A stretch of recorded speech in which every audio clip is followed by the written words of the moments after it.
এই যে এখানে গরুর মাংস কাটা হচ্ছে, আর এখানে আমি আর আমার মেয়ে দেখতেছি। আর এখন রাত বাজে হচ্ছে মোটামুটি 12:30। এখন আমার গৃহিণীর ইচ্ছা করছে গরুর মাংস দিয়ে খিচুড়ি রান্না করবে, এই জন্য ও মাংস কাটতেছে ফ্রিজ থেকে বের করে ঠান্ডা ঠান্ডা। আর আমি আর আমার মেয়ে বসে থেকে দেখতেছি, রান্না হলে খাবো। ঠিক না বাবা? তুমি কি খাইতে পারবা আম্মু?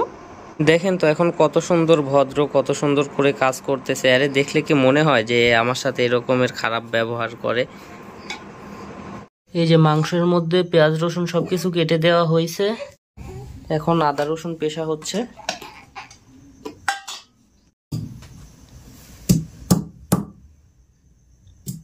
পরে ময় মশলাও অ্যাড করে দেওয়া হলো। এখন সব ময় মশলা দিয়ে মাখায় নেওয়া হচ্ছে। এমনি আমার বউটা একটু লক্ষ্মী আছে, খালি মানুষের কথা বেশি শোনে তাই। এখন এই যে এই ডাউল, 3-4 রকমের ডাউল দেয়া, খেসারির ডাল, মুগের ডাল, তারপরে আরো কি কি যেন ডাউল, এগুলা তো আমার আবার এত নামও মনে নাই কো। তো সবকিছু দেওয়া হচ্ছে। আর এই যে এখানে পোলার চাউল।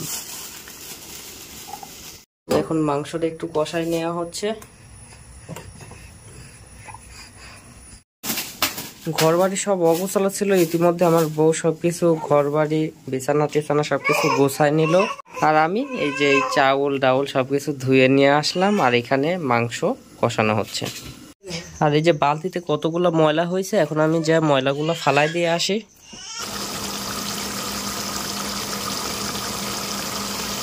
ইতিমধ্যে আমার মেয়ের ক্ষুধা লেগে গেছিল, এই জন্য আমার মেয়েকে আবার সুজি খাওয়ানো হলো। দেখেন কি একটা অবস্থা, সুজি দিয়ে পুরা গোসল করছে।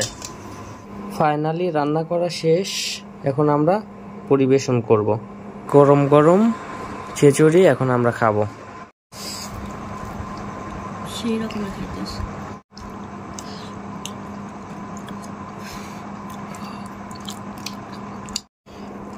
এখন রাত বাজে 1:30 আর আমরা খিচুড়ি খাই। ওয়াও হয়েছে, ওয়াও।